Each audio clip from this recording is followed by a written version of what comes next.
is standing with us in Florida in the fight to learn and teach America's full and true history. My name is Jennifer Jenkins. In 2020, I ran for school board in Brevard County as an educator, married to a history teacher with a young daughter. I ran because I believed that the people who sat on that dais should reflect the values of an organization that I love so deeply. I could have never imagined that it would thrust me into the center of attacks on public education, into the birthplace of public education culture wars. When our extremist leader had me removed from a press conference without saying a word, when protesters showed up at my home, when they threatened me and my family and my 5-year-old daughter, I realized public education was the battleground Republicans were choosing to wage a war on democracy. And when I'm asked why I continue to fight, I think of my daughter, and I remind myself that if I don't, we will have her growing up in a system that whitewashes history and diminishes the contributions of African Americans in our curriculum. A system that seeks to erase the LGBTQ community from our student bodies, our faculty, and our libraries. A system that bans access to bathrooms before the weapons that murder our children in their classrooms.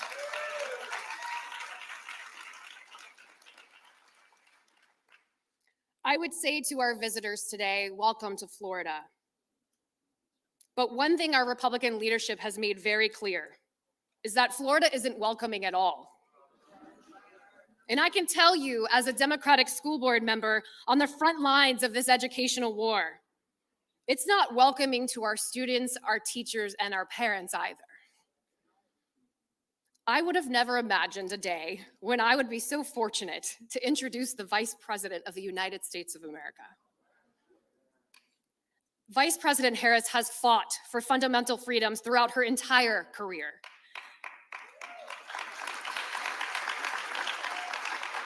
From her days as a district attorney of San Francisco, the Attorney General of California, and as a United States Senator. Vice President Harris is a fierce advocate for all families.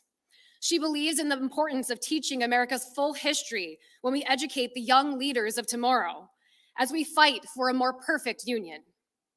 They may want to rewrite our history. They may want to make us relive the darkest parts of that history. But today, we get to witness history as our vice president gets to school the Florida Department of Education. And I am so here for it. So it is my absolute honor to introduce the Vice President of the United States of America, Kamala Harris.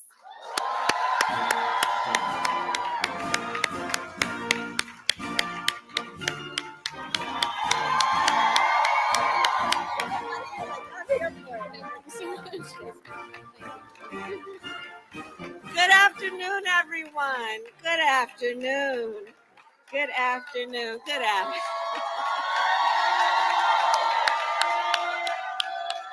To all of you, thank you. Have a seat. Have a seat. Let me first of all thank Jennifer. She and I and the Congresswoman Sherfilis McCormick, Ben Crump, Tracy Davis, Representative Angie Nixon, Derek Johnson from the NAACP. We had some time before I came out to talk with each other. And I just want to say that there is extraordinary leadership, Jennifer and everyone else, in this state. And you are not alone. You are not alone. You are not alone. I'll tell you, yesterday, I was traveling to meet with some folks when I heard the news about what happened here. And our team and the president, is completely on board with this. We said, we got to remind the folks of Florida that you're not fighting out here by yourselves. We believe in you. We believe in the people of Florida. And so I decided to come and visit with you today. And well, let me start by saying this. I am a product of a public school education. I was sharing with some of the teachers earlier, my first grade teacher, Mrs. Frances Wilson, God rest her soul, attended my law school graduation. I am a product of teachers and an educational system that believed in providing the children with the full expanse of information that allowed them to then, and encouraged them to then reach their own conclusions and exercise critical thought in a way that was directly intended to nurture their leadership. I am fully aware that it is because of that approach that I stand before you as Vice President of the United States of America.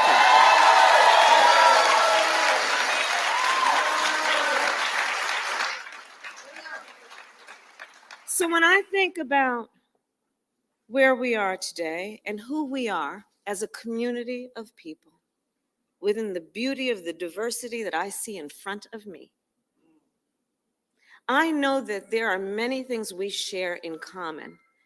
And first and foremost, we share in common a deep love of our country and the responsibility we each have then to fight for its ideals. That is so critically important on the subject then that gathers us here today. Because you see, when we think about it, part of true patriotism means fighting for a nation that will be better for each generation to come. Right? Believing that our nation is worth the investment in fighting for the children of America, that we will provide them with the information they need to go into the world and lead. I will tell you, as Vice President of the United States, I have now met with over 100 world leaders, presidents, prime ministers, chancellors, and kings. One of the things about who we are as Americans is we can walk in those rooms with the authority earned, for the most part, except recently sometimes, earned authority to walk in those rooms talking about what it means to uphold democracies, the importance of rule of law, human rights. And when we walk in those rooms, we do it proud of the fact that we have been held up and held out as a role model. Well, the thing about being a role model is this. When you're a role model, people watch what you do to see if it matches what you say. So understand the impact that this is having not only for the children of Florida and our nation, but potentially people around the world. Because on a more specific point in that regard, we want to know that we are sending our children out as role models of a democracy who therefore know the importance of speaking and telling truth, the importance of understanding when you are a leader, you must know history.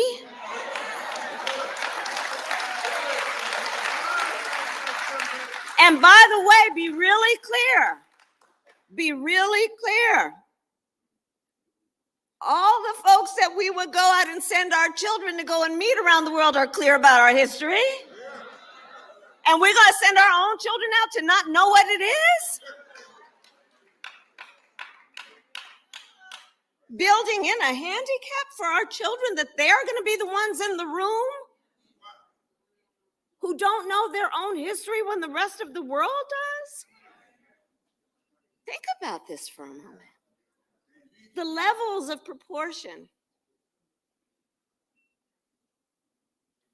So when I think about where we are, I do believe that our strength as a nation has always been because we are continuously and always invested in fighting to reach our ideals. And let's remember the preamble to the Constitution of the United States. Bancroft. We the people, in order to form a more perfect union. It's part of the spirit behind our founding as a democracy. Implicit in those words is we understood we must strive to form a more perfect union. Implicit in those words was an understanding we are imperfect. And we must be honest about that to understand then our history, where we've been, and then have a North Star in terms of where we must go.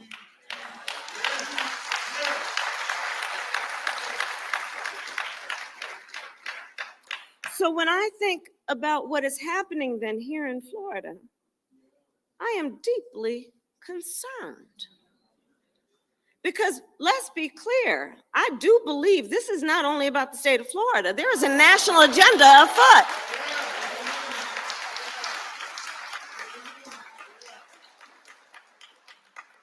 And what is happening here in Florida? Extremists, so-called leaders, for months have dared to ban books. Book bans in this year of our Lord, 2023. Extremists here in Florida pass a law, don't say gay, trying to instill fear in our teachers that they should not live their full life and love who they love.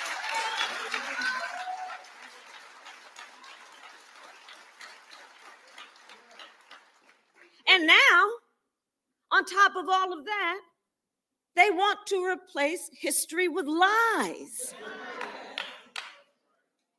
Middle school students in Florida to be told that enslaved people benefited from slavery. High schoolers may be taught that victims of violence, of massacres, were also perpetrators. I said it yesterday. They insult us in an attempt to gaslight us, and we will not have it. And we will not have it. And you know, as parents, we teach our children to tell the truth. It's one of the first things we teach our children. Love and honor their parents, their God, and tell the truth. We teach our children not only to tell the truth, but to seek knowledge and truth. It's part of what we know is about putting them on the road for them to grow and develop for the sake of our mutual well-being and prosperity. These are the things we tell them. Well, I think we should model what we say. These extremist so-called leaders should model what we know to be the correct and right approach if we really are invested in the well-being of our children. Instead, they dare to push propaganda to our children. This is the United States of America. We're not supposed to do that.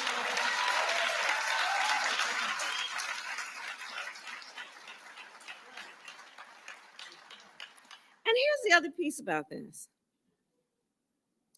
Now, when adults know what slavery really involved, come on.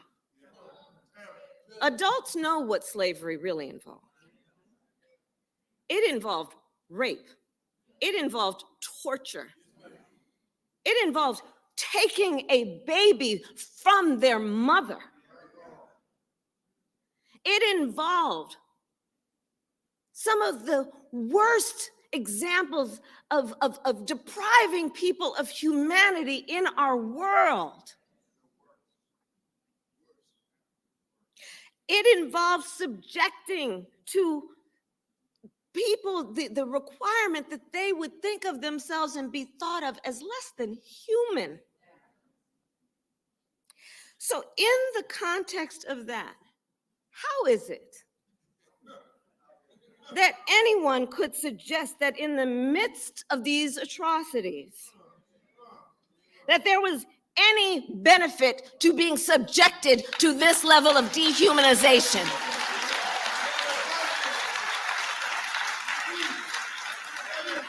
In the midst of these atrocities, that there was some benefit.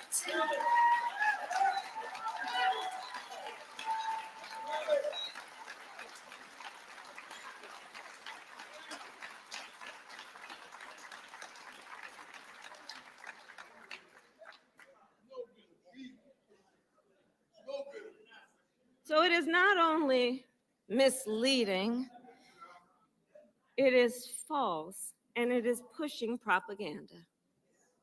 People who walk around and want to be praised as leaders, who want to be talked about as American leaders, pushing propaganda on our children. Pushing propaganda on our children.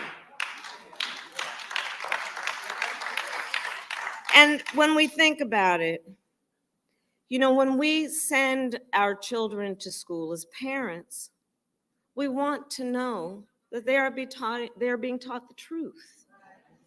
It is a reasonable expectation. It is a reasonable expectation that our children will not be misled.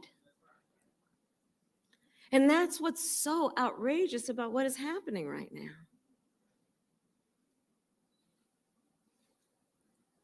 An abject and purposeful and intentional policy to mislead our children.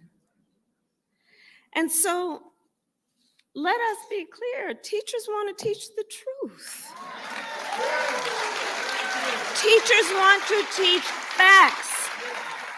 And teachers dedicate themselves to some of the most noble work any human being could take on, to teach other people's children for the sake of the future of our nation. And so they should not then be told by politicians that they should be teaching revisionist history in order to keep their jobs. What is going on? Are teachers who fear that if they teach the truth, they may lose their job? As it is, we don't pay them enough.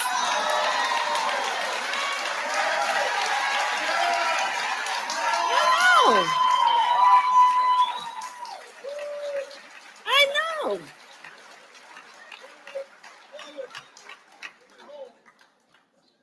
And these are the people, these extremist so-called leaders, who all the while are also the ones suggesting that teachers strap on a gun in the classroom instead of what real leaders should be doing and be engaged in reasonable gun safety laws.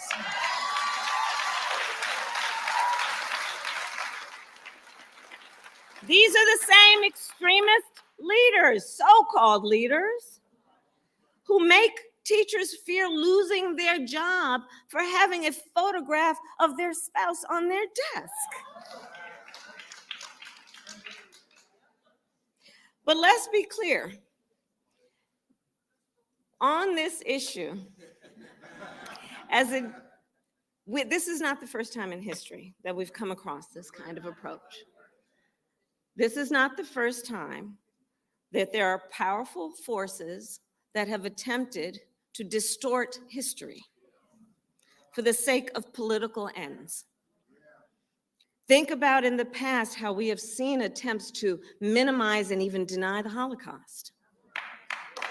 Think about those who tried to rewrite the history of the Japanese internment camps, erase our nation's dark and sordid history and how we have treated the Native people, and in particular through educational systems. Those who have tried, and there are states where they have to ban teaching Latino and Hispanic history. This is not the first time.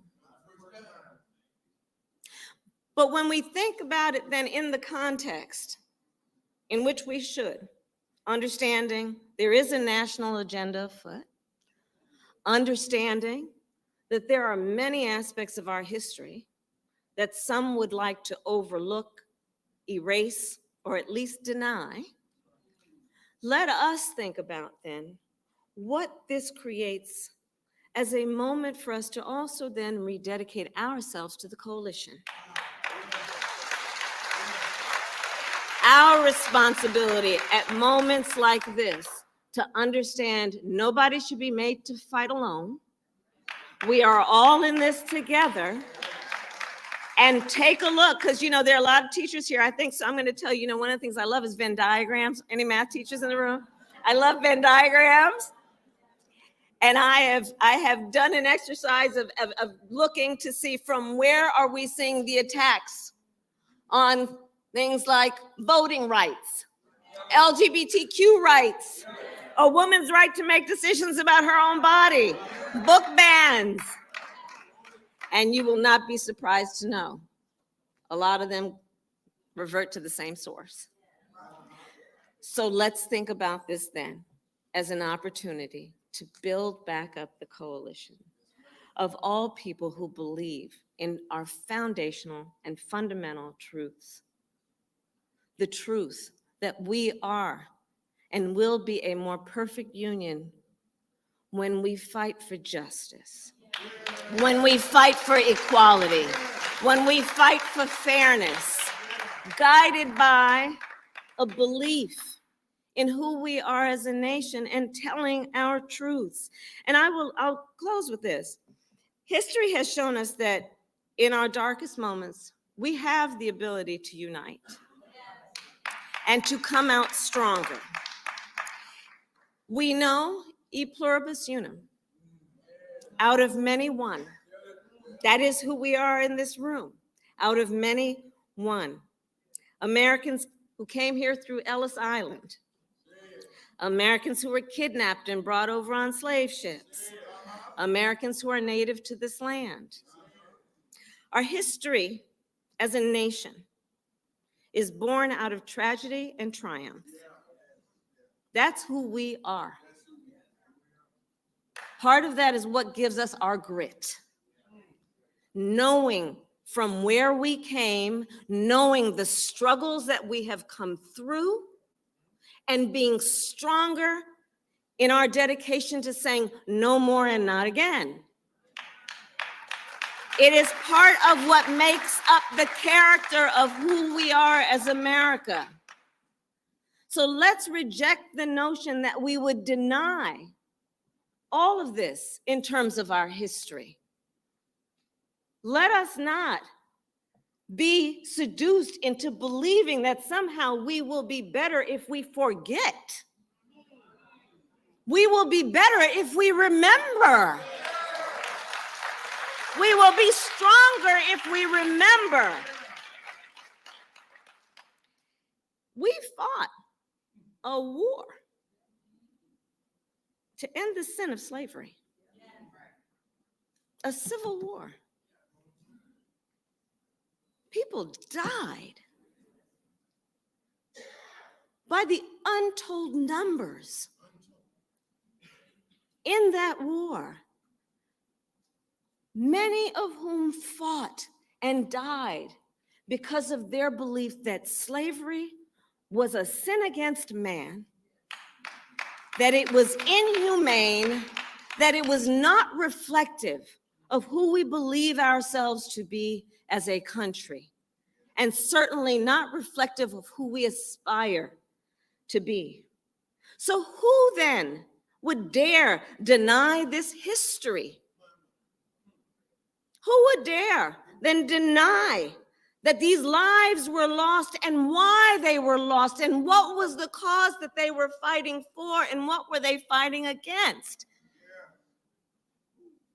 They weren't fighting and dying because they thought people were going to be okay with this thing. It's because they knew that it had to end because it was so criminal.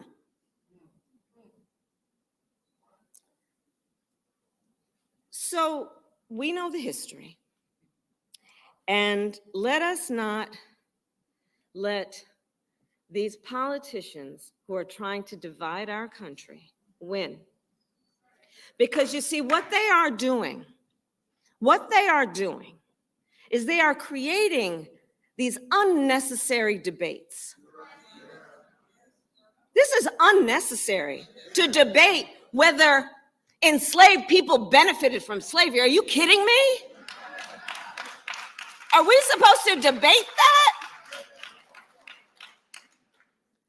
Let us not be distracted by what they're trying to do, which is to create unnecessary debates to divide our country. Let's not fall in that trap. We will stand united as a country.